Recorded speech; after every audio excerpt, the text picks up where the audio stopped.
Welcome, everyone. Thanks for your patience. This is the regular part of our work session for March 7th, 2017. Does everyone mind? I've been asked by the development director to move up some items to the front of the agenda so people who are here can have their issue addressed, and then that would be on the administration calendar. One, numbers 4, 7, and 8. If we start with number 4 on the administration calendar.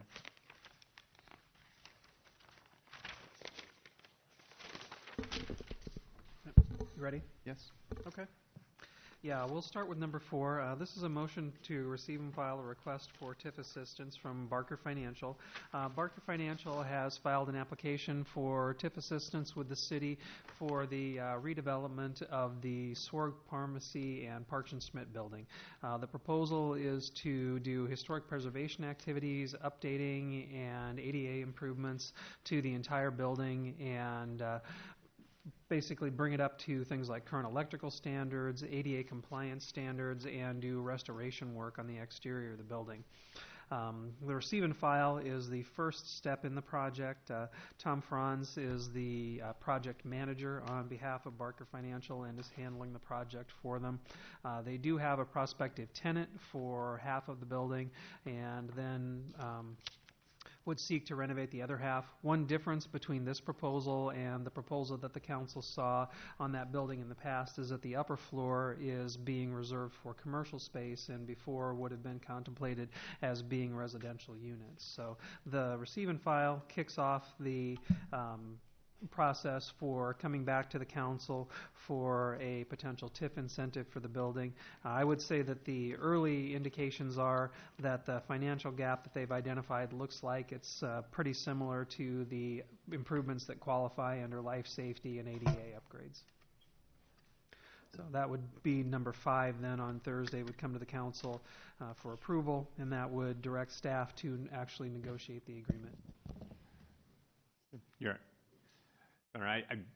I know that the applicants in the audience, if there's questions, or if they wanted to give a brief presentation, I think that I don't know. It's up to them whether they'd like to do that. I did make indication to them that they would have the time. I think the project has really come full circle since the original request. So. Maybe if you tell us how it's changed since the last time we heard from you, or would you? Yeah. Please come to the microphone and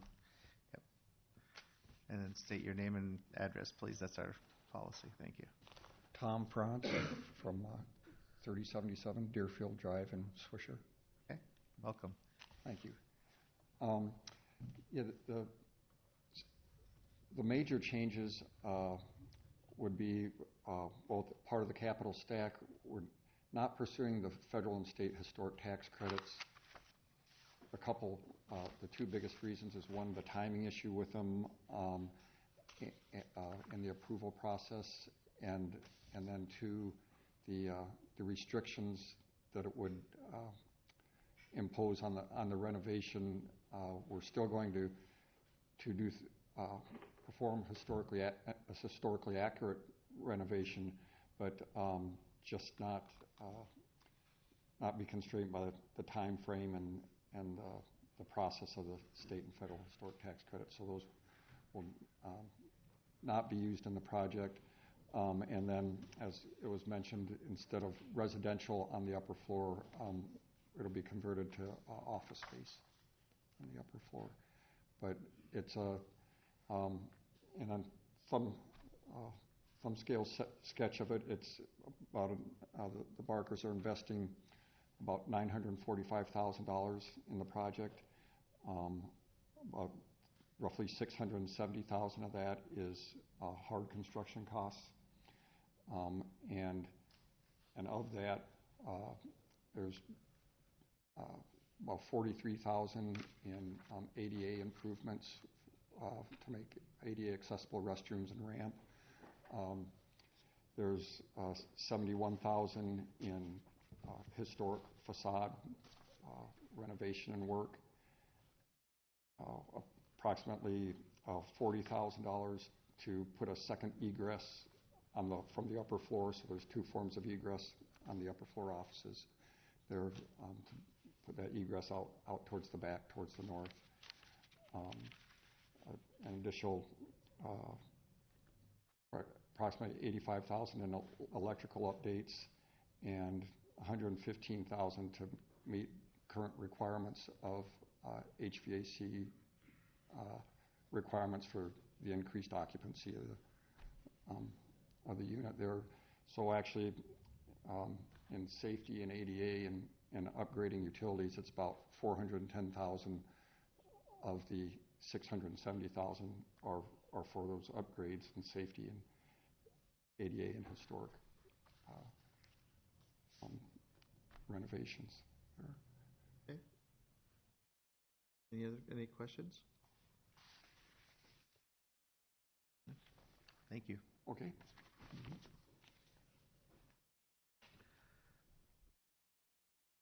So the vote on Thursday would be to direct the staff to proceed with putting together a development agreement? Mm-hmm. Okay. Everybody understand that? Okay. Number 7? Yeah, number 7 is a resolution of intent directing staff to negotiate a TIF agreement with Ramsey Properties LLC. Ramsey's has submitted an application for assistance for improvements that they have made to their facility. This one falls underneath a section that was in the adopted TIF policy called Urban Revitalization Replacement. The project under review for everything that they've submitted meets all the criteria set out in the urban renewal policy for that, and so therefore under the City Council adopted TIF policy, they'd qualify for a rebate on the value of the improvements at 75%, 60, 45, 30, and 15% over a 5-year scale.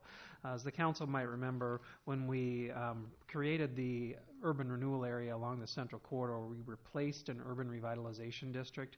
The urban revitalization district, any improvements of any magnitude would have automatically qualified, and the council had made a commitment when that district was adopted to honor that for smaller projects for a period of time.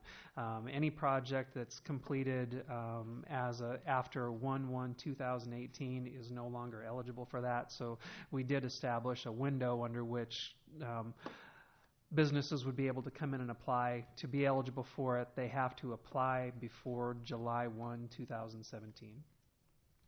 And to date, this is the only one that's been submitted. This is improvements already completed? Yeah, which is exactly what would have happened with the urban revitalization projects.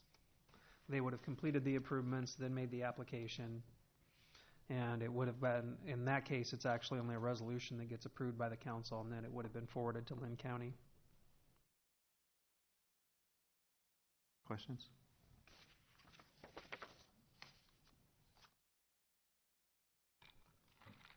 None? Okay. Ready for number 8? Yes. All right. Number 8's the big one.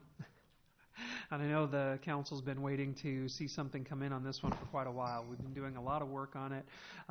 It was the project that GLD brought forward for the redevelopment of the Prince Ag site out on the eastern edge of the central corridor, which features an 82 to 84 room hotel and commercial space totaling around 17,500 square feet. The initial concept shows that in 3 different buildings. When I started looking at this, there were a couple of different components that the developers had asked for. First, they had asked for a forgivable loan component, and this is specific to the hotel, of $1.25 million, rebate of hotel motel tax for 15 years that came to $2.249 million, and then a TIF rebate for 15 years, 100% at $1.955 million.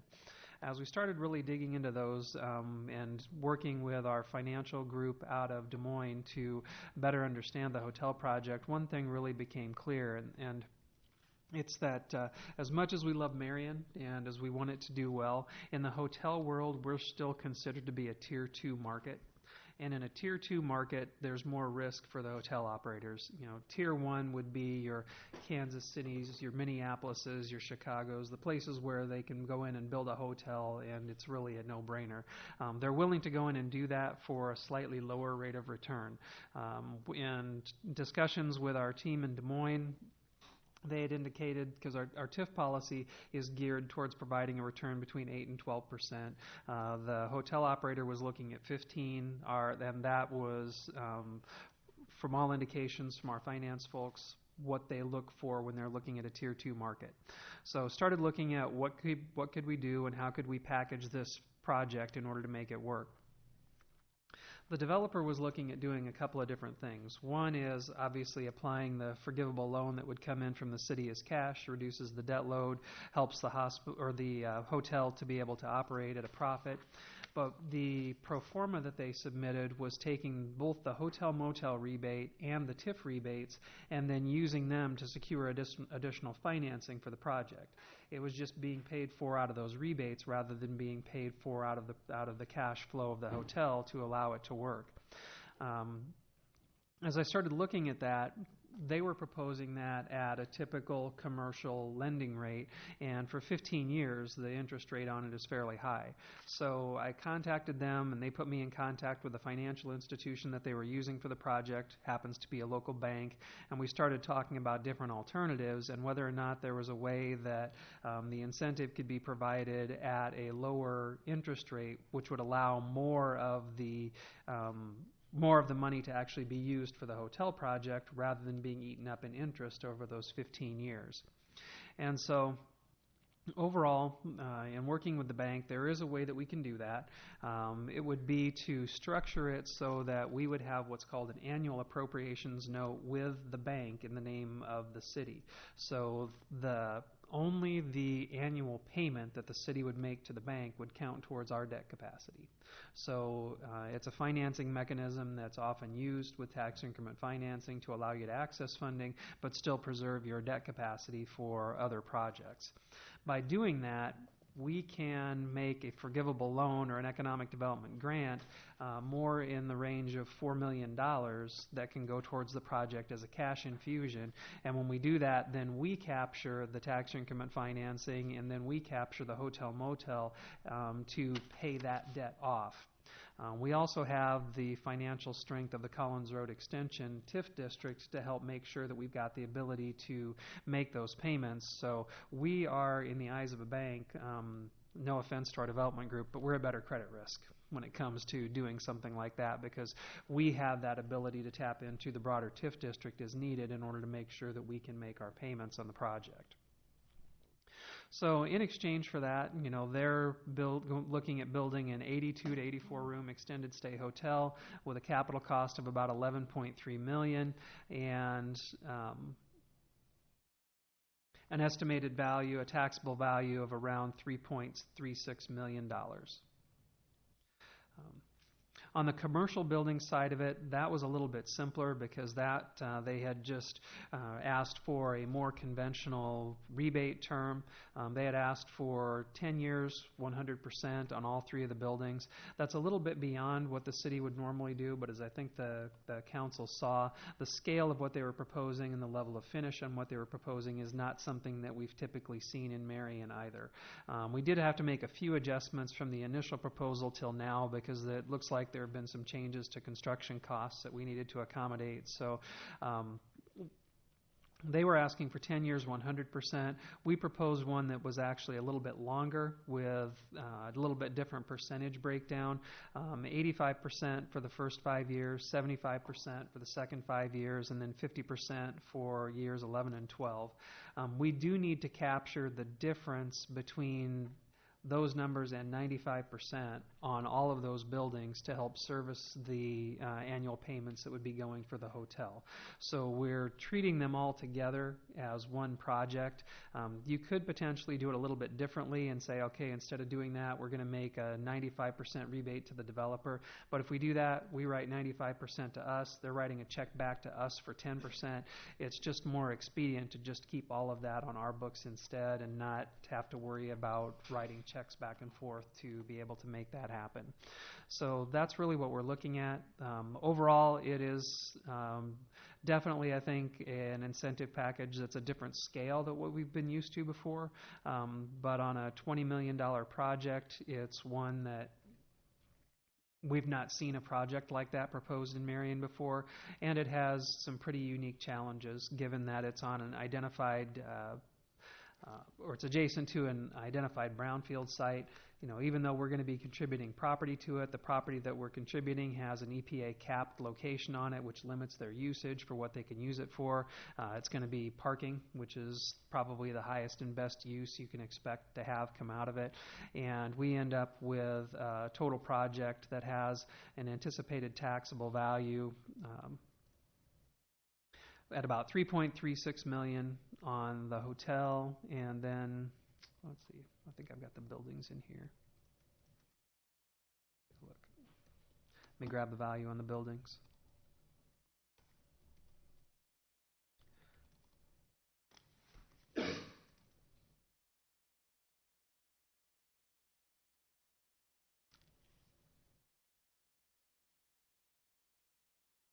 So while I look that up, does anybody have any questions about the framework of how that would work? Concerns, ideas, questions? I guess I have a question about who, during that time of the city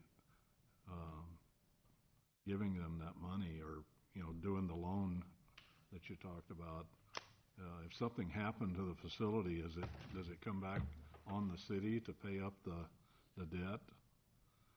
You mean like if it were to burn down or something like that? No. I mean, if they defaulted, or I'm just looking at if something happened and defaulted on it, would the city have to pay it off? The city would have to repay the amount that was there for the economic development incentive. The downside to doing that type of a project is that it doesn't allow us to do a couple of things that you can on a normal rebate deal. For example, on a typical rebate, you can establish a minimum assessment on a property. The key to this whole thing, and the reason that it works financially, is because we're working with the bank to be able to get financing at a rate that's very similar to what the city can borrow for. Mm-hmm.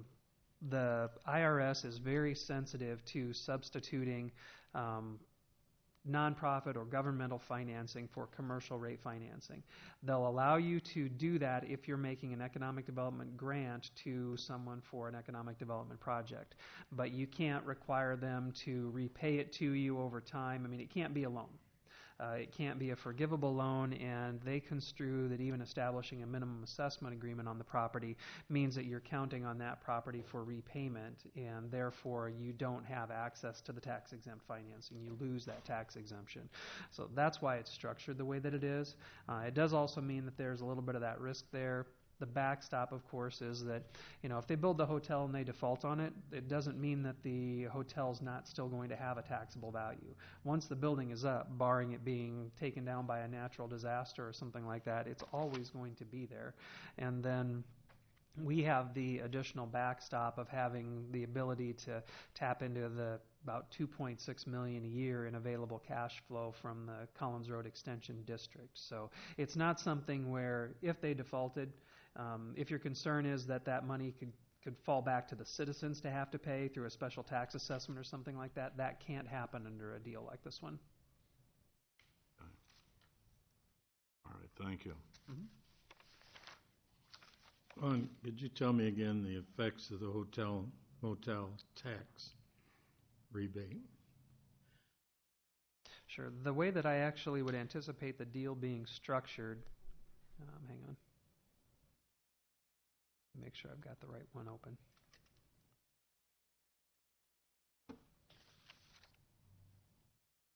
What part of it would you like to know, Paul?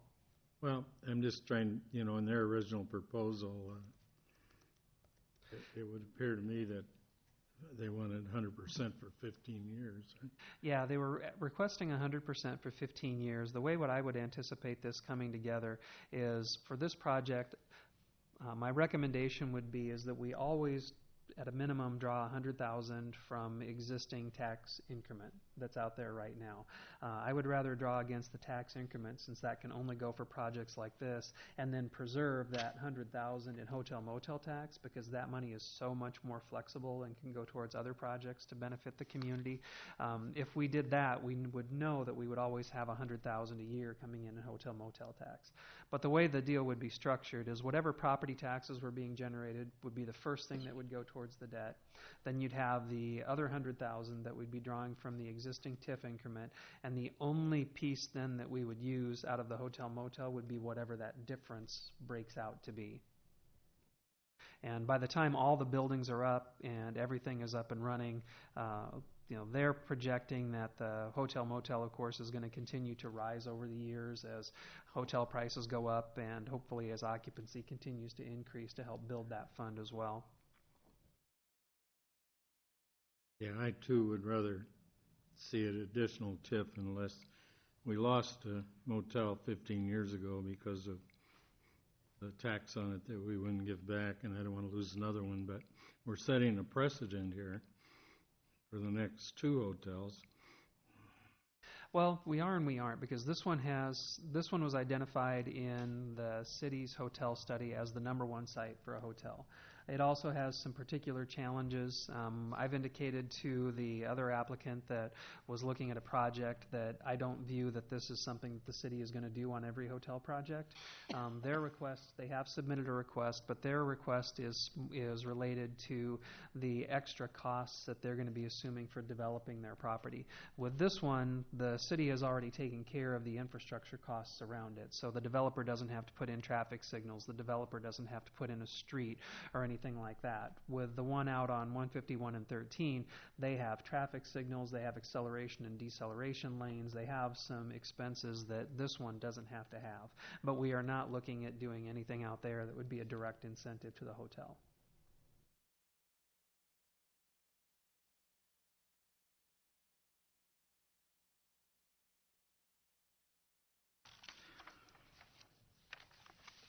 Other questions?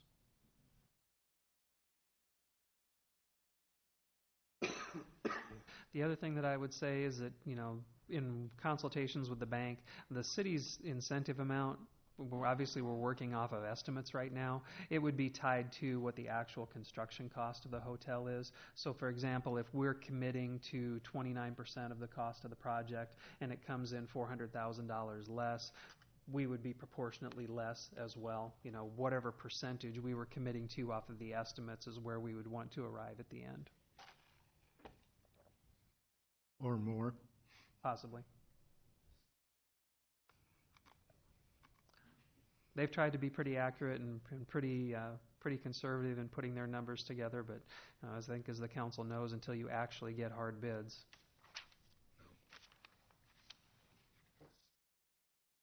Okay.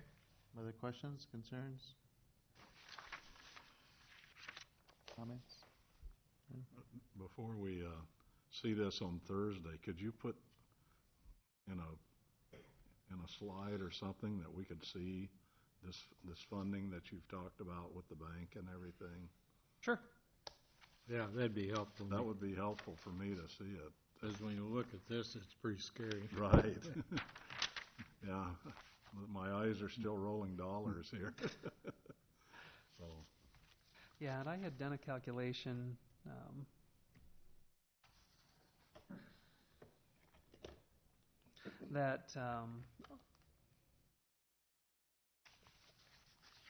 For example, on the hotel, we would be approximately 36% of the total cost of the project, but on the retail piece, we would only be 17%.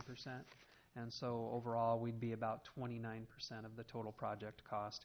If you look over time, a lot of the ones that we've done up and down the corridor are probably in that 20 to 24% range. So we're a little bit more heavily in this one. As I said, there's some unique characteristics with this project, and that corner was one that the City Council had identified for a long time as being a priority area, given that it's a gateway coming into the Central Corridor. The other thing I would say is that, the plan right now that they have for that site is a concept plan. We don't have the I don't think we have the preliminary plat or, the site layouts or anything like that. As they would move forward and move into design with the project, they'll have to have the plan submitted to the Marriott for franchise approval and things like that. So building layouts and things like that may change a little bit. They're showing it as 3 separate buildings. If the market conditions said that it should be 2 larger buildings, the development agreement as structured would give them the flexibility to be able to respond to that. We're just looking for something that would be in substantial conformance with what they have submitted. But that's why, rather than getting specific around saying phase 1 building, phase 2 building, phase 3 building, we're just looking at square footage.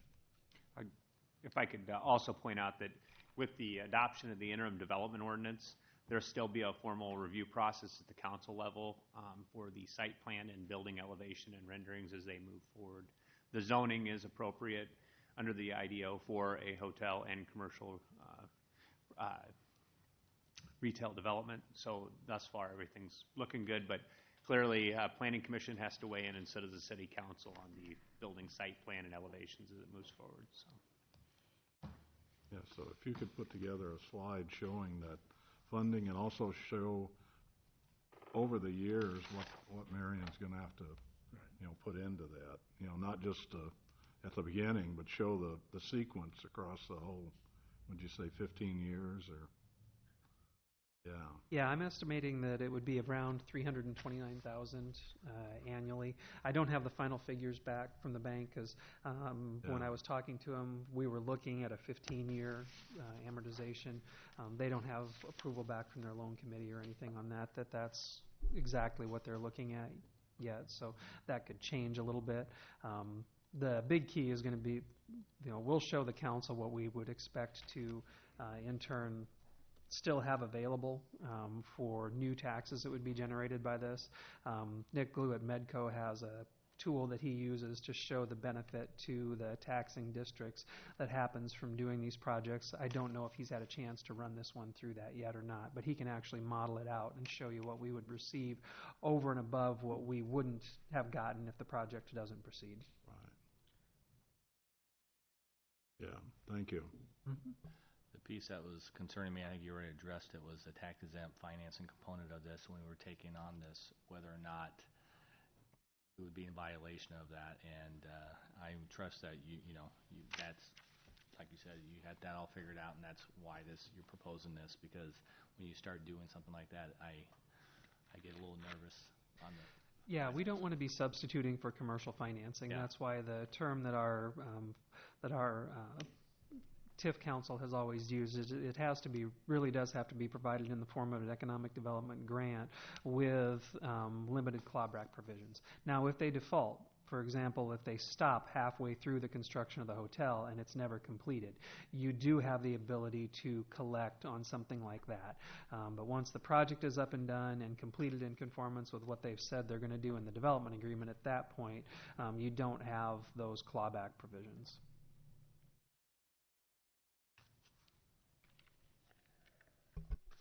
Other questions for Lon?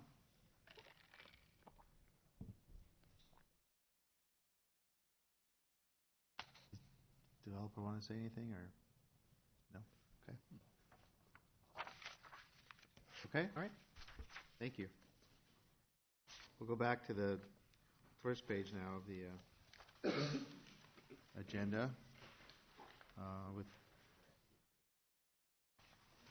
under finance number 5. Sorry about that. Is that you, Lon? Yeah, I'll go ahead and address this one. The council is required to hold a public hearing before we can move forward with adoption of the FY 17-18 budget. So that will be held this Thursday night. The capital improvement program will be adopted the same night. I think we just finished up everything that we need to do with the CIP to have that adopted. The CIP, of course, is the foundations for the capital projects fund in the budget. I've been through it in detail with the council a couple of different times. Hopefully, I've given you opportunities to ask questions, raise any final concerns about it. I will be in Illinois on Thursday night, so won't be here for the public hearing, but I'll be available by phone if you've got questions or concerns, and I'll make sure that the staff is briefed to be able to answer questions about the budget itself, as far as any type of a formal presentation. The highlights on it. The property tax rate is proposed to go to 13.989 from the current 13.82, so there's a little bit of a difference there. There are some increases proposed to the different utility funds based on increased costs. The big pieces that are new, one is the potential implementation of a 3% franchise fee on gas and electric bills, and then the big unknown in the budget at this point is where we land on a new wastewater treatment agreement with the city of Cedar Rapids. Ryan and I have both been told that we're supposed to see that agreement this month. Haven't seen anything come out on it yet, but the budget calls for potentially up to a 24% increase on sanitary sewer in anticipation of what they're quoting us for rates right now. That would be potentially significantly positively impacted if we can get a more favorable wastewater treatment agreement in place with them. So we're supposed to see that soon? I mean, they've told you that? Yep. It's apparently been out of the attorney's hands, out of their legal counsel, and it's being reviewed by staff. I don't know if they've talked to them more recently than I have, asked Ryan. everyone I can. Go ahead. I've asked everyone I can. Yeah. On their council, and ask people to see where it's at. I now and have a push it weekly along. routine that I reach out to them twice a week to see where it's at. They've had an internal review. They said they're making a few touches to the draft, and I said we really need to see that in the next few weeks. Our goal was to see it by March. We wanted to see it before the budget was finalized to see if we could make any amendments to the sanitary sewer fees. But as of right now, we're hoping by the end of March we'll have that agreement in the council's hands for consideration. I've even gone as far as, just saying that, this is really going to impact our faith in cooperating on future regional projects, of using this as an example. So I hope we'll see it soon. We'll update the council as to the status, and from that point, depending on where we're at, we might ask the council to make some decisions from there. Okay. Any questions on number 5 for Lon? Okay. Public service? Yes, Your Honor. The resolution is for a contract with the City of Cedar Rapids and the City of Marion. This relates back to the flood assistance that we provided them in September of 2016. In order for Cedar Rapids to get reimbursement through FEMA, we do have to facilitate a contract between them for the services that the City of Marion did provide. The copy of the contract's in your council packet. I believe when it's executed, we will receive reimbursement of right around $118,000. We get reimbursed? We'll get reimbursed, correct. FEMA is reimbursing Cedar Rapids, but Cedar Rapids is directly paying us. Okay. Good. Any questions on that? Nope. Thanks, Ryan. Okay, Parks? Your Honor, the first item that I had highlighted on the agenda is a piece of equipment we've talked about quite a bit with the council as we were working through the CIP, and that's a forestry bucket truck for our urban forestry division. The department received 3 bids for that. Utility One Source was the low bidder. As I stated in my memo, we have about 7 to 8 month lead time for that piece of equipment, and this was FY17 budget item. And I don't know if anyone had any other questions associated with those bids. Well, this is just approving something that's already been budgeted. Correct. Okay. Next. Okay, the second item on there, we had this request brought forward for the naming of the pavilion out at Waldo's Rock Park. to have that named after the Morrises and to be named the Morris Pavilion.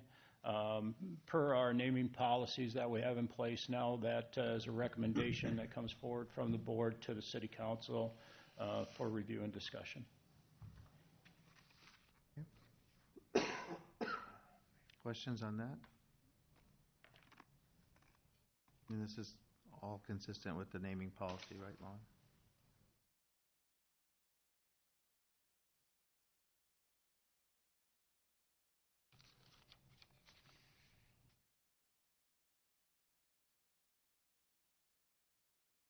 It is consistent with the naming policy.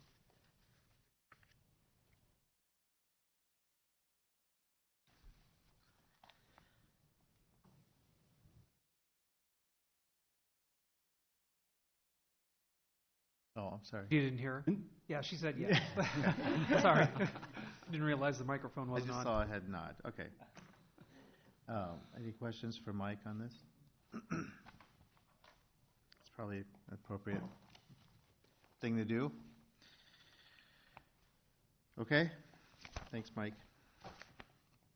Engineering?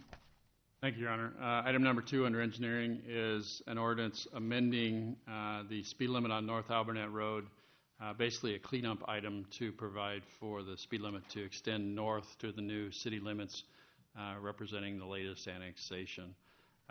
Basically extends that 45 mile an hour and reduces the section between the old limit and the new from 55 to 45. Okay.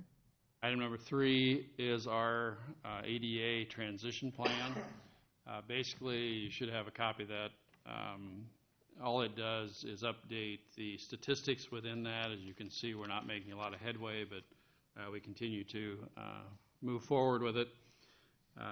It also then includes the revised budget on page 9 from 17-18 up through 21-22. Up to about 107,000.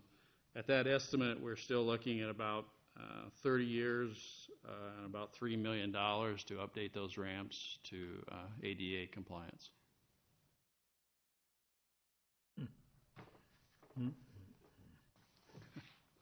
Questions on that? None? Okay. Actually, number 4 is not highlighted, but I'd like to discuss that. We did receive a request out on Silver Oak Trail east of Lucor to add lights, street lights along Silver Oak Trail east of there. Currently, our policy is every 600 feet and at intersections. Currently, the lights are at 535 feet apart. It would not be our recommendation to change this at this time. We would add at Thursday's agenda, if council is agreeable, a resolution accepting the report and denying the request. So what's their reasoning for wanting more lights? It's just dark. But we have kind of a low light policy throughout the city. We have 600 foot, except on some of our more highly used streets. They're all at 600 feet or at intersections.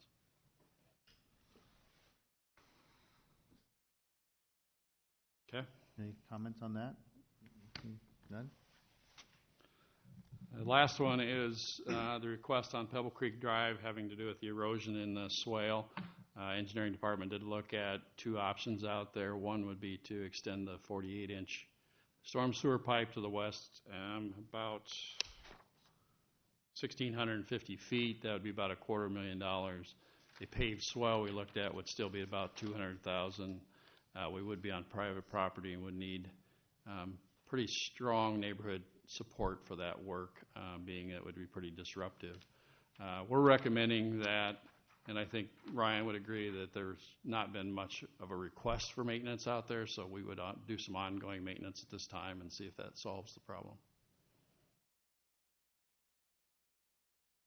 We look back on our citizen requests. We have never received a request for maintenance down through there.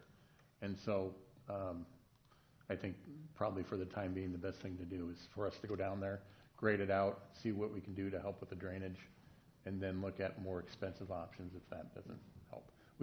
They've never contacted our department or engineering to do anything up to this point. So we just need to know about it, we can act upon it and see, and then go from there. Okay. So. Yeah, that sounds reasonable. Yeah. If we start out by seeing if we can alleviate the problem with some maintenance, and then One of the things we did recommend within our memo was some type of energy dissipator, I think, within the memo. It's still an expensive option, but that would reduce that velocity as the storm water comes out of the pipe. That would not be an immediate option. I think we would not want to do that unless we cannot make the repairs and maintenance work. okay. How do we notify them that that's what we're doing, Dan? They've all been notified of the report to be presented today. They've been invited to come on Thursday if they wish to discuss the item. So we'll leave it on the engineering calendar and not on the consent calendar. Thank you. Okay. Dan, do you know when the DOT plans to actually implement the speed limit changes on 13? No, I've not been told that. I think it'll be coming soon. I imagine they would wait till warmer weather to do it. I've not heard. They're never very quick when it comes to that kind of stuff. So. Okay. I have a question about that, the drainage area. Did they say there was like a safety issue with kids in? I think they did, and what's out there right now is that since it has not been maintained, there's sinkholes, there's holes developing. That'll happen if you don't have positive drainage. And so what we would do, we would go in there, regrade it so you do have positive drainage. It's not sitting there stagnant. When the water sits there stagnant, you're going to have a lot of issues. Okay. And so I think that's what they're referring to in terms of the hazards down through there. And we go in there, we already went down there, cleaned up the broken concrete, and I think there's some really minor things we can do to help the situation. Okay. There's a Designed for the water to run through there when it's high. Well, yeah, there's a swale there for high flows, but there is a 10-inch subdrain there that provides for low flow. That pipe might have a couple perforations in it from moles or from varmints of some kind. But Ryan can look at that and get those repairs once. They're not very, I walked it, there wasn't a lot of them, it's just one or two, so I think it's an easy fix. Okay. Yeah, I walked down it too, and it looked like most of it was right there at the, where the water came out of that pipe. That's where it had undercut all the soil. As you go on down, it seems like it probably slows down, but I couldn't tell if those pipes were still functional because there wasn't any water going down in them. Yeah, when I was out there, the 10-inch pipe inflow was taking quite a bit of water out of the end of the 48-inch, so it's working well. Okay. On those lights on number 4, if we change the heads on them to a wider dispersal, would that give them more light? Or? I can look at it. I don't know if those have been changed out to LEDs or not, which would make a difference as well. Yeah. Let me look into that. It'd be worth pursuing that. Yeah. And we have 2 levels. I think it's a 250 and a 400, I think. And if they're the lower ones, if sometimes the neighborhoods don't, some of them like the light, some of them don't. So we kind of have to balance that between the neighbors. Yeah, but I wonder if we'd at least take a look and, make that, or see if it's something we could offer. Sure. I'll do that. Is that okay with council? Sure, why not? Thanks. Mm-hmm. Okay, thanks, Dan. Planning? Yes, number 4 is the final consideration for the rezoning of Water Rocks project out on 151 and 13. This is the hotel and commercial redevelopment there on the northeast corner. I'm anticipating that there'll be a request to table the final consideration on Thursday. So just letting the council know. So. Number 6 is a public hearing regarding the precinct boundaries, and this is primarily related to the annexation of the property west of Albernet Road, north of East Robbins. So it's just amending our precinct boundaries consistent with their newly annexed areas. And then number 9 is not starred, but I think Councilman Draper requested a presentation on sidewalk gaps and the projects from last year that were put off for some time. So Dave's going to give a little brief. He said he was going to be brief presentation. I'll be briefer than Tom, so. Oh. Not seeing. Yeah, I think it was requested that regarding the sidewalks that were deferred and some of them not waived, but deferred or resolution of necessity requiring the installation. This was done last year. I think initially we had looked at a July or June deadline. Several people came in that got pushed to October. It was either 1st or 31st, I don't recall off the top of my head, to have those installed. These are the sidewalks that were acted on by the city council. Several on my list were actually acted upon or actually completed before they got to council, so those aren't on this list. But these are the ones the council acted on. You deferred several of them, and then on sidewalks, as they were cul-de-sacs, low traffic. There were several that had resolution necessities starting at Lucor Road and then down the list. You can see, a little fuzzy, you can see what was installed and what was not. Several were completed ahead of building permits. Several were under construction with a building permit that was recently issued. And then really 4 along Indian Creek, they didn't do anything. Didn't make any attempt to install those sidewalks. And unfortunately, those are probably the 4 most visible ones, not just in the community, but were on this list. So they were just ignored. Nothing was done. The deadline came and went. It was winter. Not much to do over winter, unfortunately. So they're still sitting there unfinished. I think I got a picture. I think there's a picture in the packet. I can put on the overhead if you'd like, but it's in the packet a little clearer. You can clearly see. I think last year I referred to them as goat paths or cattle paths. I mean, you can clearly see these areas are being used by pedestrians on those 4 lots. Again, there's no sidewalk on the other side just because it's the old golf course. They didn't require sidewalks back then. So if we wanted to do sidewalks on that side, that would take part of the sidewalk program through engineering. These 4 sidewalks, they agreed to put them in when the council did a resolution of necessity. With the developer, it passes to the owner and several owners down, and they just don't want to do it regardless of what city council directs them to do. Best case scenario is I write another letter and give them a new deadline, and worst case scenario is city council proceeds with you either install it and assess it back to them, or that money comes from to do that install, I don't know, or you just proceed to the court system to force them to install. So those are the options. Is I can ask and beg again, we find money and install them and assess it back, or we just unfortunately go to the courts. And again, I would recommend to do the letter and try to be proactive and say this is your last chance, but that's your decision in the end. Well, besides a letter, can we at least talk to them and see what their plan is, or if they plan to do it, or if they're just find out if they really are just ignoring us? Yeah, we did that. I mean, when we send a letter and it's not responded to, I mean, maybe an actual conversation might be a little more. The letter is designed to prompt a conversation, put a deadline on to get it installed and prompt a conversation. I mean, yeah, it might be a little more productive. That's where it's going to. I mean, that's the way I'd recommend doing it. But give them a deadline to have it installed, or come up with a really good reason for the city council to you guys why they don't want to do it, regardless of what the decision was last year. So. Yeah, I mean, they might say I was, I got behind in the fall and waiting for spring to put it in. But they might say, no, I'm just not going to do it. Yep.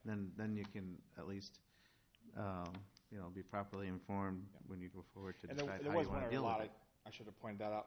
This is hard to see. The dash lines are what these lots were owned by Jim Dyer, and they were sold to Mr. Tipton. He has installed the sidewalks where it's dashed, and he has not installed the sidewalk. He has the permit open, so it's actually valid. Yeah. I think he is going to build here this spring. Every indication I've had talking with him, so I'm kind of like I'm letting that one slide just a little bit. But if he doesn't start on spring, then we'll have to kind of push him to get it done. So. Yeah. Why is it, tell me once, that we apparently had Timber Oak Court and Duckhorn Cove on our original list. Why did we? You deferred, those are 2 cul-de-sacs. Is there no sidewalks in the cul-de-sac? There's partial sidewalks in there, but the Timber Oak was 6 lots total, I believe. And it was just a real small gap, but it was 6 lots on a cul-de-sac. There was no through traffic. I don't think the council was too worried. Duckhorn had the 4 condos, so 8 units in the bulb itself, and it was just, again, low traffic. But what the council did do is require the sidewalk to be installed at Lucor Okay. south, so that people could be in the cul-de-sac, low traffic, they could walk on the street, and then get on the sidewalk on Lucor, which would then, of course, take them south. So they did do that install with a recent condo they built up there. I think they started that in the fall, if I recall. So they did do that one. That was a partial deferral. So my goal is, if it's okay with the council, is just to direct these folks to get it done, set a new deadline on them, and try to meet with them and figure out what the plan is. And I mean, if they share a plan with me, I'll sure share it back with you folks. So. They've had a year and a half. Yep. In the letter, do you say that the city has the option of assessing for the 100% of the cost? I'll lay it all I mean, out that again. might make a I'll lay difference. it all out. I didn't lay it out the first time because they had indicated that they would have them installed by October 1st of last year. So this time I'll say if you don't, the city can go in and install and assess. Just a matter of having to find that money to do that project. These are the sidewalks on Indian Creek, and they're, excuse me, and like, there were a couple empty lots there too? Yeah, these are the 4 lots that are empty on the overhead here. Okay. And you can clearly see them being used. Lon, is there still a possibility the city at some point might be interested in that first lot there where Alliant used to be? So we could get back to that area that we have back behind all those houses? Yeah, we currently have. Sorry. The area that Alliant used to have is only like 20 feet wide. Yeah. Next to the other piece, the adjacent property owner owns the rest. The other ones up further, the ones that are the Schlotterbeck-Busey Right. property, would be the one that I think would be of more interest to us. We have talked with them about it in the past, but those conversations were going a lot further before JD moved, Right. and we haven't really heard back since. But he may be interested more now that he has moved. Yes. So, but that'd be a way we could get to that land that, what do we have, 14 acres or something back in there? Yeah, that was originally used as kind of a borrow area for the 29th Avenue Bridge and then developed into a wetland. Is that the one that the kid wants to do the goats? Don't know that one. He wanted to bring goats in to little clean up wetland area over by the Yeah. bridge. Okay. I would be following. I mean, on this the Schlotterbeck-Busey lot, I'd be proceeding with this as the same as I'm doing with the rest of them, and try to push the conversation, either sell it or not sell it. And if they choose to keep it, then it's time to get the sidewalk in. These are 13 years old almost. So. Well, it is kind of a safety issue because that's a busy street, and if people are going to go Have on a lot the of kids sidewalk walk to or school on that this- way. on the street, yeah. And then there was a second part to there's a second memo in there as well. I just kind of gave you the list of the lots that we're looking at this year to go and tackle. These lots are all 13 years old. We're going to recommend I'm just going to go proceed with the letter saying code says install and request the install, and then if they want to request a deferral, that's the council's prerogative, not mine. So it's in 2014 it was 36 lots. Today that gap is only 18 lots. Just in the last year and a half, 2 years, they've just been built on. The 18 lots remaining, though, all have some difficulties that might make them 2-3 more years to get them installed, if not longer. So there's that list. I attached aerials of all those. If you had any questions, I'd be happy to, anything specific, I'd be happy to address on those or contact me directly on those. Okay, thanks, Dave. Brief as I can be. You're better than Tom.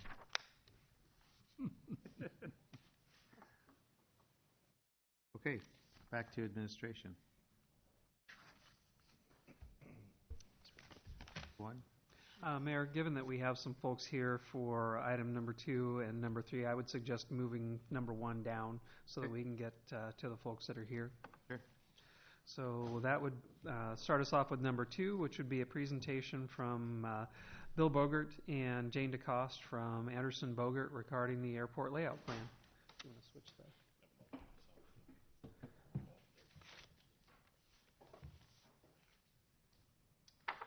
Welcome.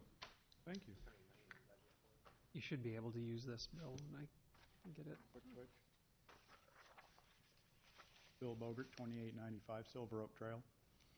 If you just use All the that scroll portion. wheel, that should let you move it. Thank you. Fawn asked us to come today and just update you a little bit about the ALP, the airport. A little bit to start with, what is an ALP, or an airport layout plan? It is basically your planning document for your airport or your air facility.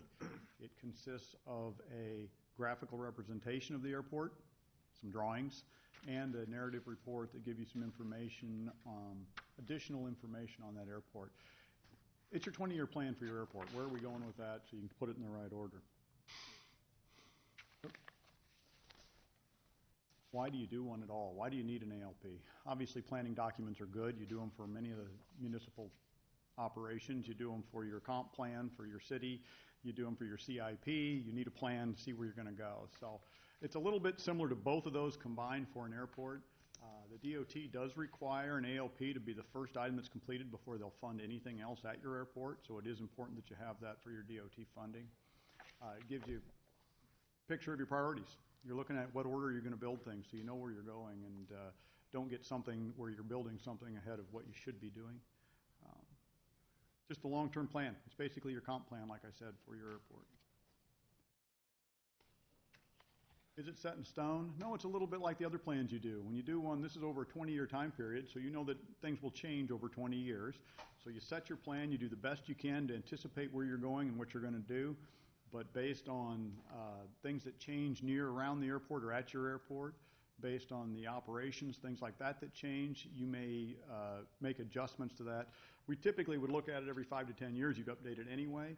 You'll also look at it because there's a lot of what's existing conditions there, and as you do projects, those now become existing conditions. So some of the things that are on there now for future will then become part of your existing airport plan. So then you update that ALP. General steps to put one together. I'll talk a little bit about that and then let Jane talk a little more specifically about the Marion ALP. We do review the existing conditions. That includes what all is on your airport property right now, what's around the airport property, what's in the airspace, any obstructions that are around, that type of thing. So we start with that and gather all that data into one place for this plan. We then go through a public involvement process. We'll typically do an open house and visit with some of the adjacent property owners, because with any development like this, people are interested in what's happening, and they have comments and input that needs to be heard. Forecast the number of based aircraft. We start with where are we at right now. With most airports, there is a base of aircraft there now, same with Marion. And then you move forward into making assumptions or estimations based on some science and where you think this is going to go going forward, so you can plan your facilities not for just today, but for the next 20 years. The way you would in a city or looking at a roadway, what's the traffic going to be in 20 years? We look at the same thing for airports. Determine the runway orientation, length and width. That's based on the current wind, but then also I mentioned the operations, the type of aircraft, the speed, approach speed, and wingspan of the aircraft. You use those to take a look at your type of runway, size, width, length, along with the other items around your airport. What else are you going to need? It might include your navigational aids, your lighting, all of these different elements that you slowly put together through this process of your 20-year plan for your airport.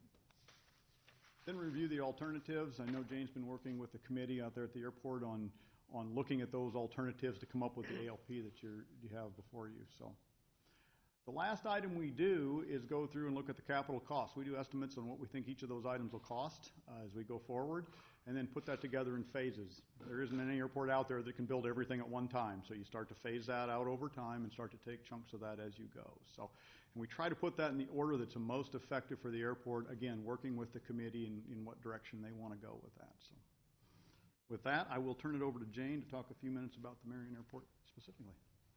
So what do you do? Roll down. Roll down. As far as reviewing the existing conditions at the Marion Airport, I'd just like to talk a little bit about the Iowa Aviation System Plan. They have 5 different classifications for airports: local service, basic service, general service, enhanced service, and commercial service. Marion is considered a basic service airport right now, but it already meets many of the criteria for the higher levels, with the one exception being its runway condition and its width, and the width is only 23 feet wide. As far as public involvement at the Marion Airport, we've had 2 open houses. We did one at the very beginning back last March, and then we did another one last month. And at the one last month, we had about 80 people that attended that, so it was well attended. As you would expect, there were some supporters and some that, weren't in support. As far as some of the neighbors that came, they were a little bit concerned about their future land value. And then there was also several trail supporters that came, and they were glad that we were not cutting off the Grant Wood Trail with our proposal.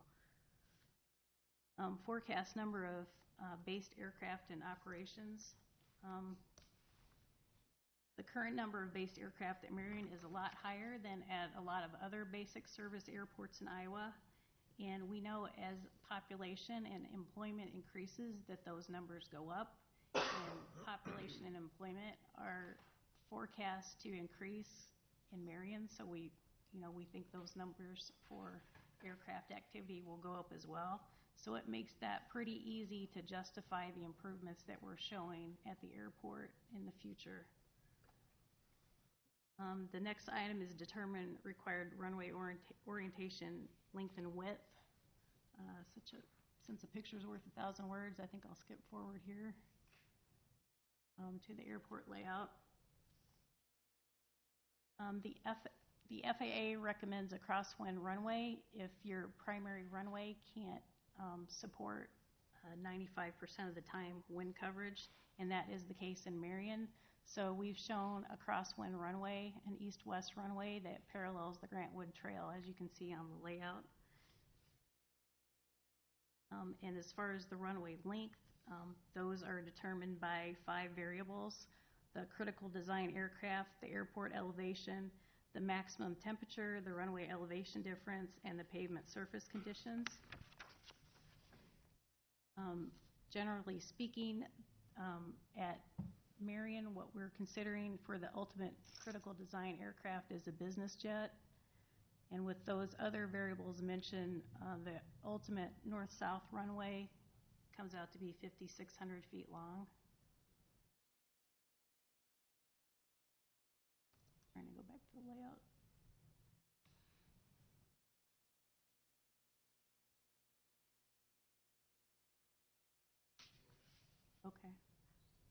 Okay, thanks. So as far as the north-south runway, what we're showing is 5,600 feet long. So that takes us down just short of Seacrest Road on the layout. And that's a little bit different than what we had looked at in the original concept. But in working with the Airport Advisory Committee, we all felt like it made the most sense for the north-south runway to become the primary runway. And as far as the runway width, that's determined by the wingspan of the critical design aircraft. And in Marion's case, for the ultimate north-south runway, that's 100 feet wide. And for the interim runway, that's 75 feet wide. The next item is review alternatives to meet requirements. As you probably know, the existing site is pretty limited as far as different alignment possibilities for runways. We did work with the Airport Advisory Committee and looked at a few different alignments for the runways. As far as the north and south, we looked at an alternate alignment that ran just to the west of Hinman Road. And after we started looking at that in more detail, we felt like with the rolling terrain that was there and the fill that would be required, that wasn't a realistic place to put the runway. So then we looked, as far as the east-west runway, we looked at one other alignment, and basically what we did, we started at the midpoint of the north-south runway and went to the east, and we would have ended up crossing Hinman Road and a major drainage way in that direction. So that knocked that out of looking at that. So then we came full circle, and then we're back to where we started. Basically, the only difference was that the north-south runway is now longer than our original concept showed.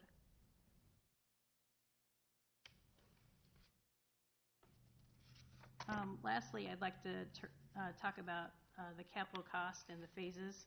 Once we had the runways laid out, we could move on to that step when we had those squared away. And typically on an ALP, you'll break everything up into 3 different phases. It'll be the first 5 years, the second 5 years, and then years 10 through 20.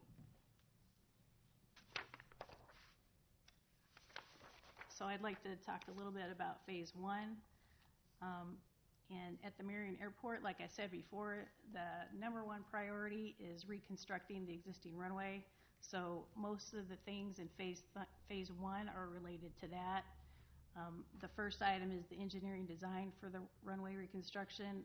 The city already has funding in place for that. Another thing that we talked about with the committee was the possibility of building the parallel taxiway to the north-south runway, so that could serve as a temporary runway during construction. So the next item you see on here is land acquisition for that part of the project. And then the next three items are all related to the north-south runway, and we've broken them down in case funding is not available to do everything all at once. So those are all related, and they could be done all at once. And then the next item is actually constructing a interim apron, which is about in the middle of the existing north-south runway.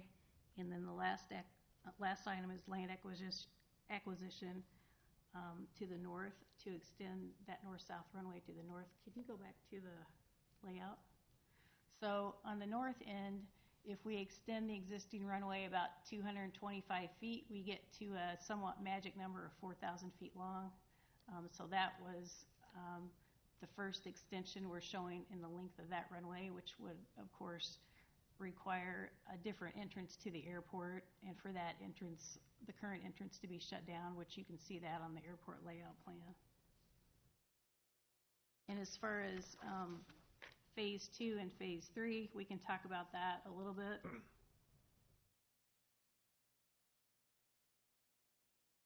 Sorry.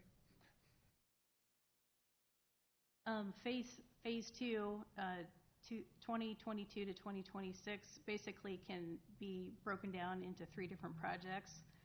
The very first two relate to that runway extension to the north. The second two relate to the east-west runway grading on that, and then the third one on that page is land acquisition for the north-south runway to the south. And then on Phase 3,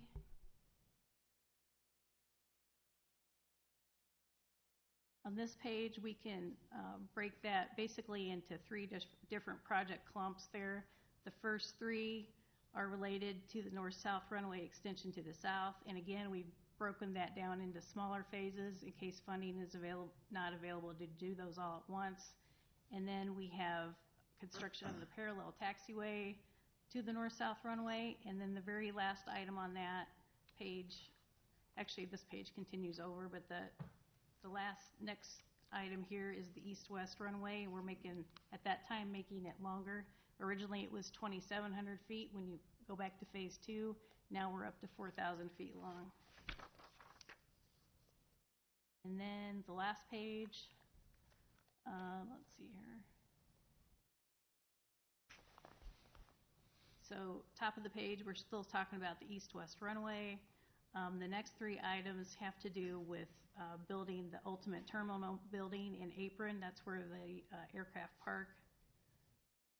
And then relocation of the fuel farm. Those are all related. And the very last two items there on Phase 3 are grading of the parallel taxiway to the east-west runway and paving that. And of course those could be put together into one project if funding is available.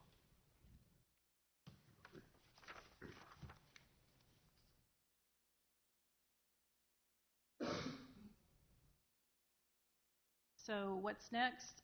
After formal city approval of the airport layout plan, we move on to the next phase of the project, which is the zoning ordinance and land use comprehensive plan update. Any questions? Questions? How long is the current runway? 3775. And do you know how many feet then would be, you got the trail to think about there, on the other side of the trail?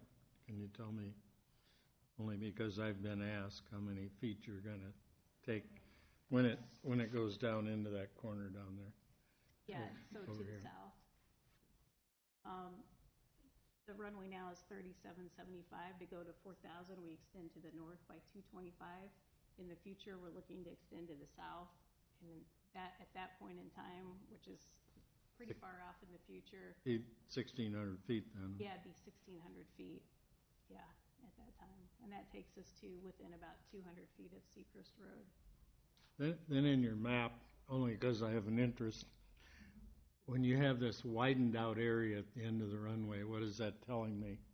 You know, this east-west would end here, but then you have this widened area. Yeah, that is the approach zone, and it has, as you move farther away from the end of the Does it have a runway, restriction, a height restriction of property? It would have a height restriction, and it starts out at the end of the runway at that runway elevation, and as you go out further, it gets higher and higher. So for the ultimate runway, it would come up at a 34 to 1. So if that gives you an idea of what the height restriction would be. If we could, in fact, come in over by Culver's driveway, I'd say, that area, how close to the highway can we build going to the north? There's a similar approach zone on the north side. So anything between, say, Marion Airport Road and Highway 151, that would be out of the question to build something right there, right off the end of the runway. But by the time you get to the other side of Highway 151, you're, coming up pretty fast. So it But gets how many better. feet of runway, how close to Highway 151 can you have a runway? 100 feet or 200 feet or? I'm trying to remember, the way that we figured out the end of the runway is we looked at that 34 to 1 slope, and we made Okay. sure that we were 15 feet over Highway 151 because that's the requirement, and that's how we determined where the end of the runway was. And I don't recall how many feet that is from Highway 151. You familiar with the FAA rules and all that, I assume? Yes. Right, the other question I was asked, what if we had a business who came into this business park, you see where I am here, into our business park, and wanted to build here's the north, south, east, west, wanted to build a factory in there, and wanted to put a hangar up. Could he drive his airplane on Partners Avenue over to the airport? No, that sounds silly, but think about it. No, there could be a through the fence agreement put into place, and he wouldn't be driving on the road, but there could be an opportunity to put a There hangar. are places they do that. The person who asked me this claims. I hadn't heard of that before, but since we're not at Nipias Airport at Marion, and there's not as many regulations that apply like with the FAA. If it were a Nipias Airport, they don't like those through the fence agreements. But at Marion, I think that's definitely a possibility that someone could put a hangar over there. And It could be the difference between getting somebody in there or not, Okay. That's all I have here. Okay. Other questions? I had a couple. The 6,500 feet, can you get to that without going over the trail? No. no, How far how long will it be without going over the trail? it will be 4,000 feet without crossing over the trail. Yeah, so what I understand is you're gonna do that wider first, and then the 6,500 will come afterwards. Yeah, the first step is to reconstruct the runway at its existing length, 3775, but make it wider to 75 feet. Mhm. The next step would be 4,000 by 75, and then the last step would be 5,600 times 100. Okay, and then on the third tier of what you're doing, will the navigation aids, will they have to be on the north side of Highway 13? Or will they all be on the south side? There won't be any navigational aids on the north side of Highway 151. We're not planning a precision approach. That's when you have the advanced lighting systems that you'll see at some airports. we don't have that in our plan, so the only lights that will be there will be right at the end of the runway. Okay, so you're not planning a big glide slope array No. out through that? Nope, not planning for that. Okay.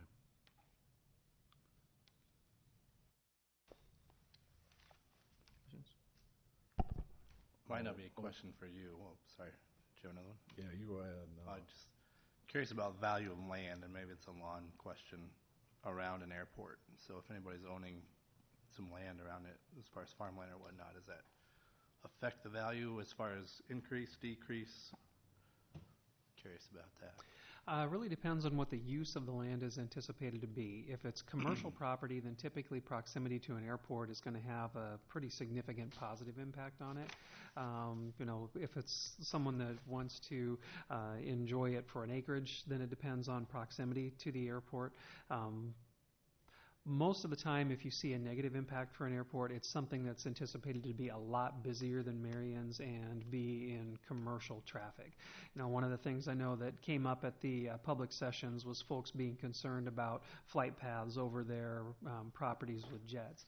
You have to take a look at, in our case, one is the number of times that the jets would actually land, but then also how high are they going to be once they get up in the air and over the top of those particular properties. So it's frequency and proximity that would have any impact on potential values. We really don't anticipate it for the properties around there, other than the commercially zoned stuff next to the airport having a detrimental impact on property values.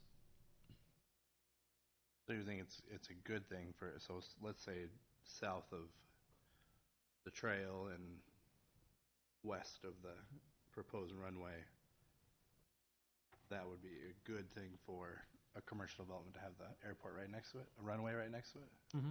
Yeah. Yeah, I mean, if you look at how communities choose to try to differentiate themselves, what type of properties are people always looking for? They're looking for things that are next to transportation assets, interstates, railways, rivers, and airports. I mean, when it comes to transportation, Marion doesn't have an interstate. We don't have a river. What do we have that we can build around? And it's our transportation asset is an airport. Yeah, at what, you talk about some of the navigational aids that would be added. What are you speaking of then? I mean, you have lights out there and you have a rotating beacon. What else are you looking? What we're also showing they're called PAFIs, and they're precision approach. I can't hear you. Can you get on the mic Yeah. again?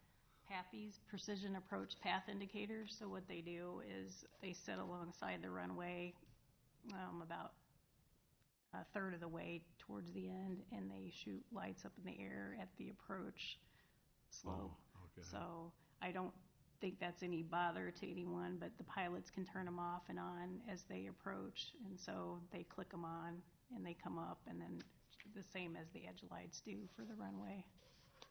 I guess where I'm leading to is that would you have to have a person manning the radio when you get, will somebody have to be actually directing traffic?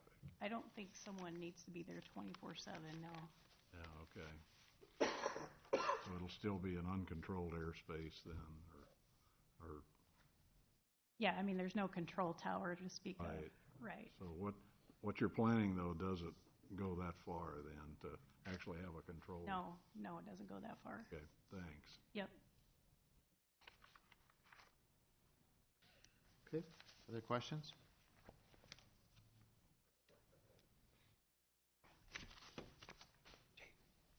Grab my mouse.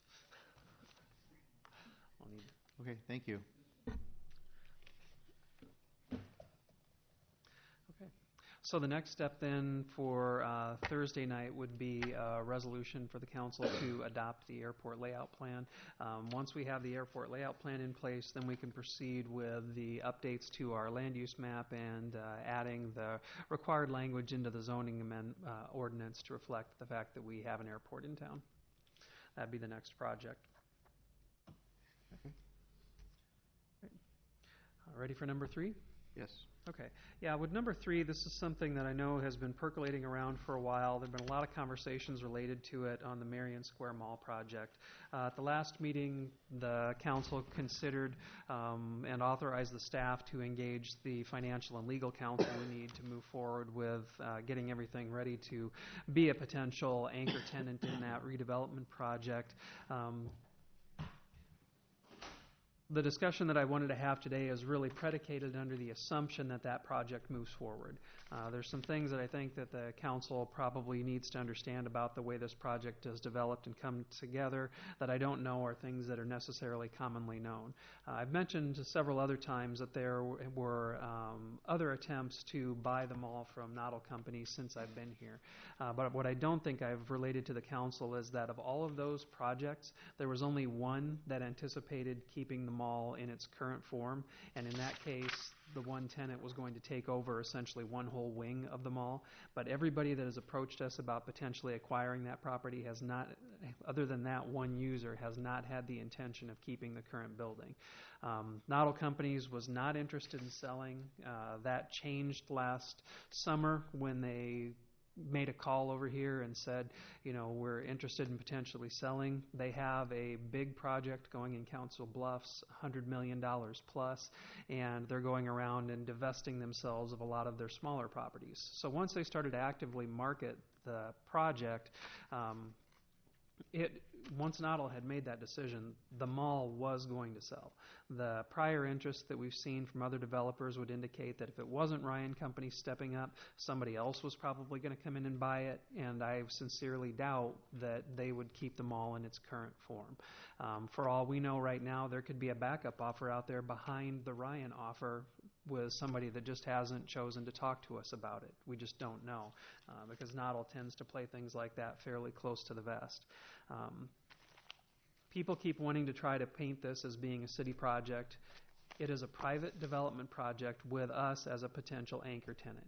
Just like any development, you know, Ryan Companies isn't going to proceed unless they have an anchor tenant signed up that they have pretty good confidence are going to be that piece that allows the financing for the whole project to work. With that being said, I think one of the things that we need to discuss is whether or not the council wants to entertain doing anything different for a lot of the businesses that currently exist in the mall to make sure that we give them every opportunity to be successful in a new location. We haven't really had that discussion with the city council yet. There are a couple of things that we've discussed that would be alternatives internally that we could do to help facilitate relocations on businesses. We aren't involved in the leases. We aren't involved in whatever relocation assistance the companies are entitled to throughout the lease.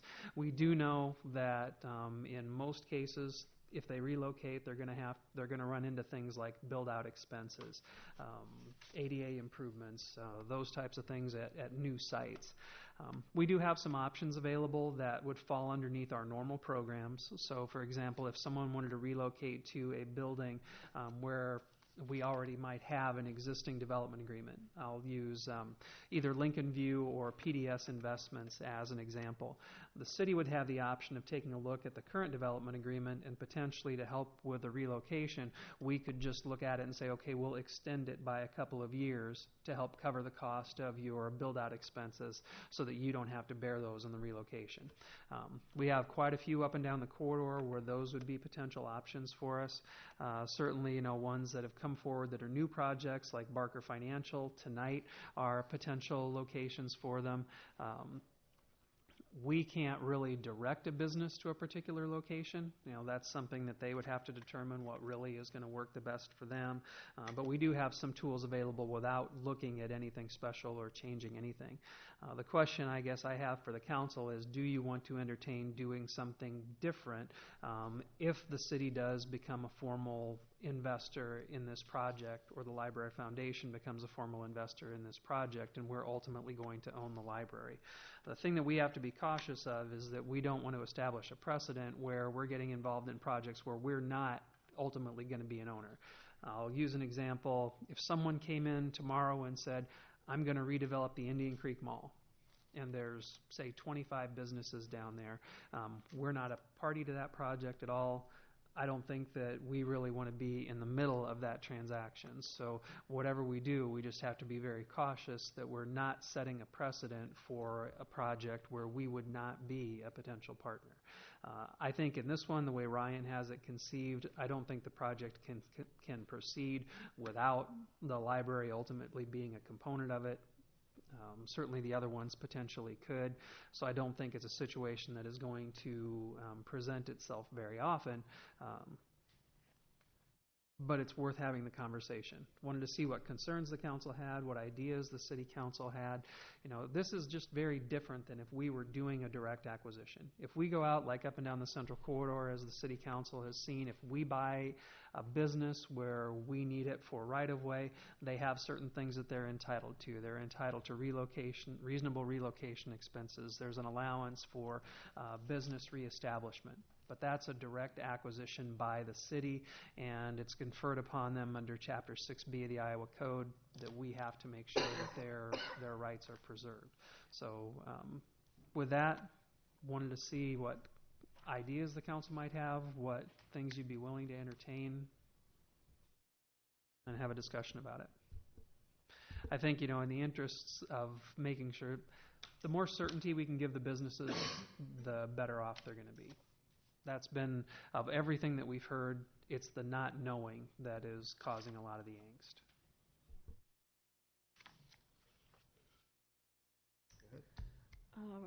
Would they be able to apply for like that urban revitalization TIF? Depending on what happens on the facility, yes. They'd have the ability to do that. Anything that falls underneath the current TIF policy, they'd have the ability to do. The question I guess I have is whether or not the council wants to consider anything special or unique for the businesses in this situation. Okay. We don't really know all their relocation agreements. They're all different, right? So. Yeah, I don't think that there is a standard lease over there. From what I understand, they are all different and all have a little bit different provisions, so it is kind of a one-on-one basis as far as if Ryan acquires it and the project is going to proceed, each business has a little bit different quirks that the company has to work with. So do you think we should take it on individual basis when looking at them? Or? There's going to be some unique things depending on what the business is. We could certainly do that if the council wants to look at each one individually. I think that if I was one of the business owners, I would just want to know that you were willing to do that and look at the particular costs that each one is going to bear for a relocation. Could we increase Ryan's TIF and let them deal with the residents? That would help them without the city setting a precedent to do it. Yeah, I'd have to make sure that the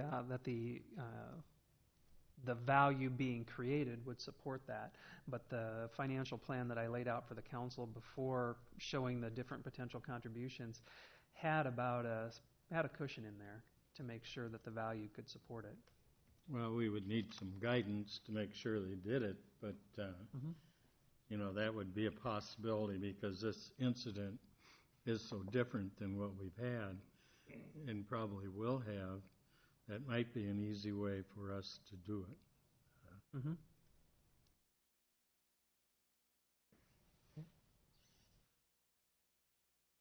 Does it make a difference currently when we purchase property and have them help with relocation?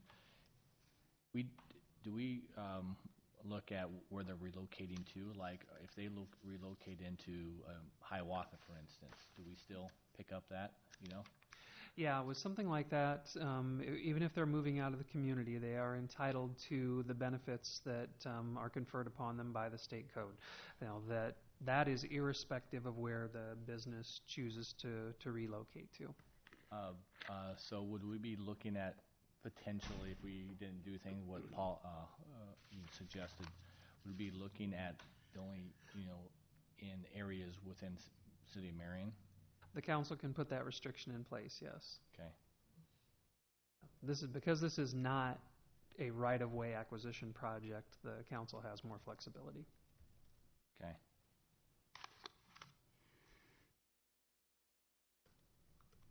Anybody else? I guess I would like for the city to weigh in on the help with these companies. I think as far as the amount that we do, I think the services that have food, that have kitchens and all that ought to weigh heavier on relocation costs than some of the others that's just moving a business. I don't want to go as far as what, we got mandated for moving a business, but, if there's somehow that we can, do a partial model of what we did when we moved, say, the tanning salon or something like that. I think those guys, that turned out to be a pretty good move for them because they got into a newer facility. And, I still begrudge buying the concrete, but on the inside, but some abbreviation of that type of agreement with them to help them relocate with emphasis on the restaurant and food service people, because that's going to cost them more. Yeah, there's no doubt there's some unique challenges with the food service ones because so much of what they have and may currently own is purpose-built or set up for a specific space. So, it's not even that you can necessarily just pick it up and move it to a new location. I think a lot of times there's either going to have to be some serious modifications or you may just have to start over with a new piece of equipment. Especially in the uptown, I think the council has a pretty good understanding of how challenging it can be to go into a historic building with any type of a commercial kitchen. It's very difficult to do that. Yeah. Now, as far as, legality of, going, or a precedent, not legality, but a precedent going on, I wondered if we should write some specific plan for this relocation effort that would cover the city for being, if somebody says, well, you did it for them, why aren't you doing it for me? We have a plan that says this is why we did it for them. And, that way I think we would be covered from having a precedent of doing it for everyone. So, anyway, that's my thoughts on it. Okay. Would it be too late for the current lessees of the mall to put together a fund and purchase it themselves and get a small business loan or something and buy the property and own it themselves? It'd be a lot of money. What was it, $1.3 million? I think it was $1.3 million, wasn't it? I think it's more like 2.5. What? Yeah. Inflation. How many pizzas would you have to sell to buy that? Other questions for Lon? Other? Sir, if you're going to address the council, you have to come forward, but we're not taking Mike is just saying that it'd be too complicated, too many partners to try to put something like that together. Okay, well, since it seems like the council has some interest in it, I will get a meeting together with Ryan Companies and see if we can put some parameters together to bring back to the council for consideration on that. Well, now, how can the city provide a new place for Emmert's when actually, I mean, those buildings that are down on 6th Avenue, granted they're kind of not real attractive, but the city built the place for Emmert's. The balancing act that you have to do on ones like that is what would it cost us to go in and do the full-on acquisition of the company and facilitate their relocation. I'll use Marion Iron as an example. We went through and we had an appraisal done on that property, and then we had our acquisitions company work with them to get estimates on what it was going to cost to relocate all of their equipment over to a new facility. Between the two pieces, it came to $3.6 million. In that case, the development partner that we worked with actually built them the new facility, took care of all the relocation and everything for that same amount. That's why the rules are a little bit different when the city is doing a direct acquisition. We calculated out what they would have been entitled to under the direct acquisition and figured out a way to do a better project for the same amount of money. That's not the case here because we're not buying the existing property. We would be leasing something from the Library Foundation. They would be the ones who are buying their piece of the condo regime in the new building.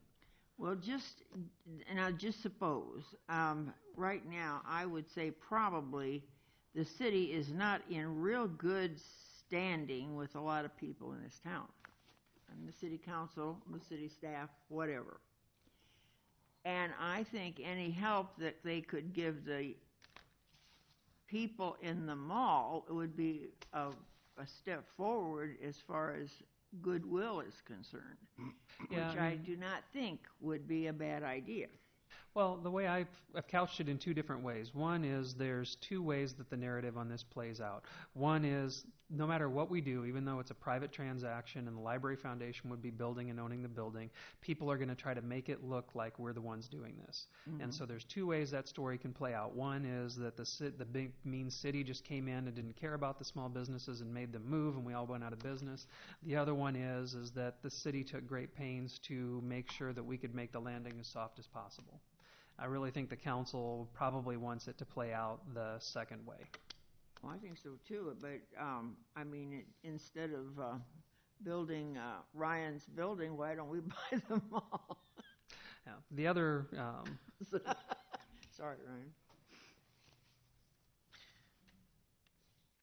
Okay. Other comments or questions?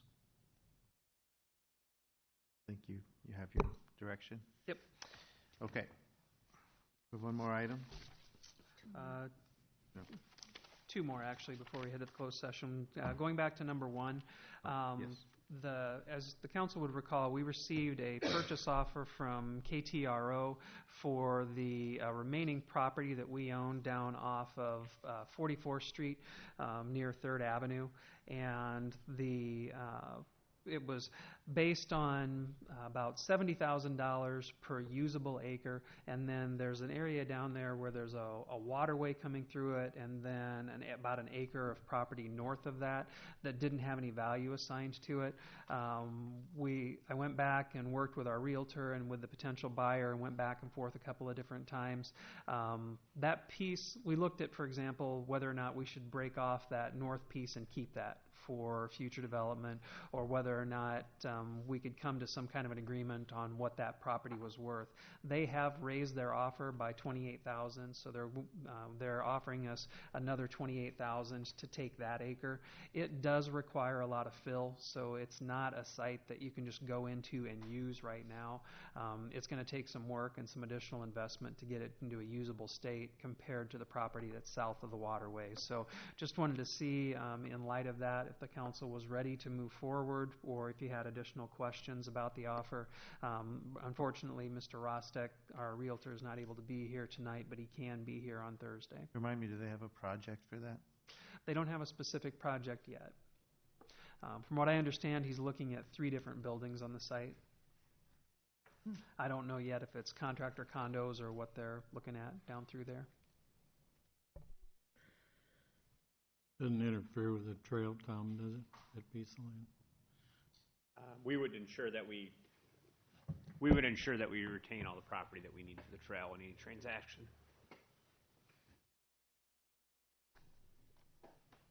So when you said because of the waterway, do we get 28,000 less or more?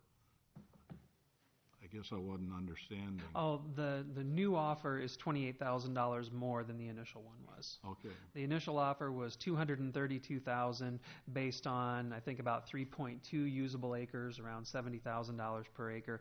The revised offer is $260,000. So it's gone up. They're ascribing a value of about $28,000 to that acre north of the waterway.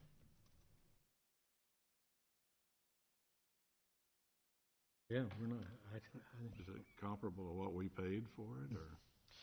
I'd have to take a look and see what was the value of the parcel as a whole was, I think, probably a bit more than breaking it up in pieces like we are.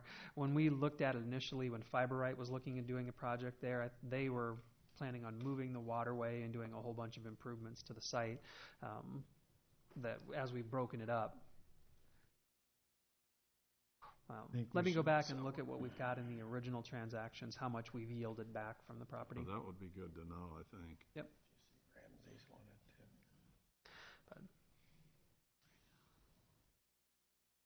Other questions?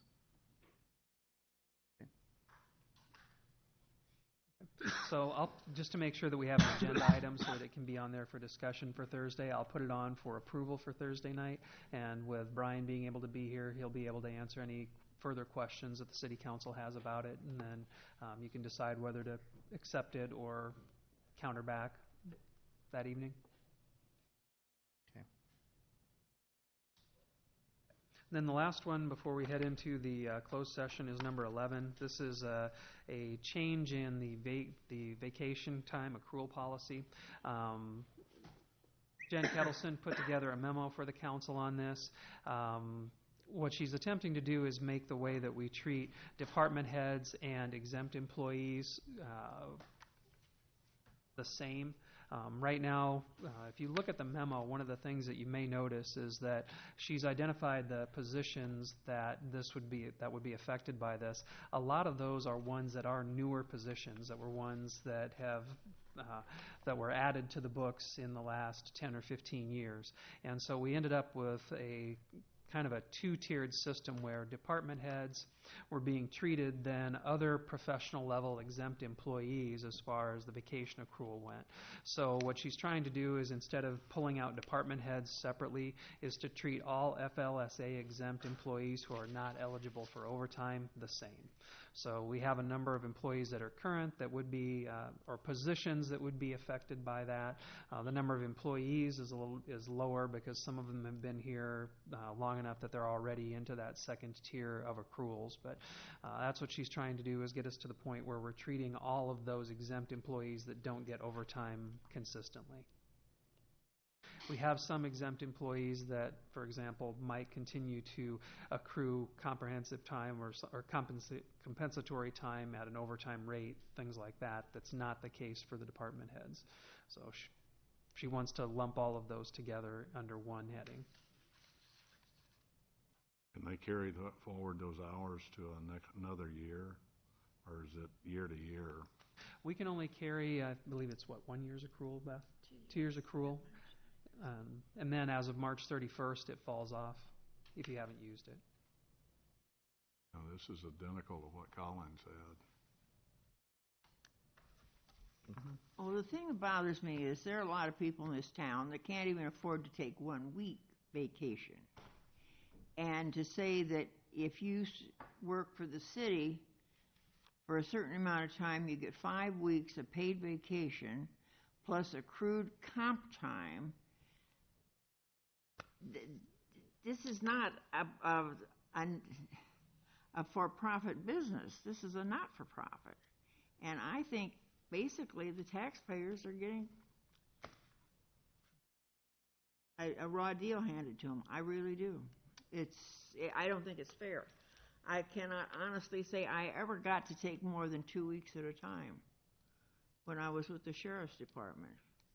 And I didn't have the opportunity to do comp time. I had to do the overtime. But I don't know. It just doesn't seem fair to the taxpayer. That's my only comment. Other questions or comments?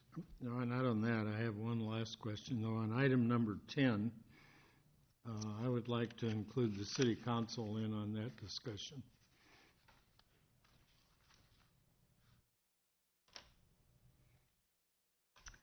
Can we do that one? Yeah. Mm-hmm. Thank you. That seems like a good place to do it. Yeah. Yeah, and I know that there was some discussion about the city council about putting something in place that would increase the council, index the council salaries to inflation or something like that. one of the things, and if you think that through, it's not allowed to take effect until following an election. Right. So you can't vote one in for the current council. So it's not reflected in the next budget because it couldn't take effect until a budget after that. So even if the council makes that policy change, it wouldn't show up until next year's budget, not the one that would be up for approval on Thursday night. Okay. Is that it? Yep. All right. We have a closed session. So go ahead. Your Honor, I'll make a motion to adjourn to closed session regarding litigation as permitted under Section 21.51C of the Code of Iowa. Wait a second, no second. Second, Ed. Okay, it's been moved and seconded to adjourn to closed session. Council, just for purposes of the record here, legal has reviewed the topic to be discussed, and it is our opinion that the council is going into a closed session pursuant to 21.51C is appropriate for this subject matter. Okay, thank you. Roll call, please. Mr. Draper? Yes. Ms. Etzel? Yes. Mr. Spinks? Yes? Mayor Abou-Osley? Yes. Mr. Brandt? Yes. Mr. Nicholson? Yes. Ms. Pazor? Yes. Thank you. We're adjourned to closed session.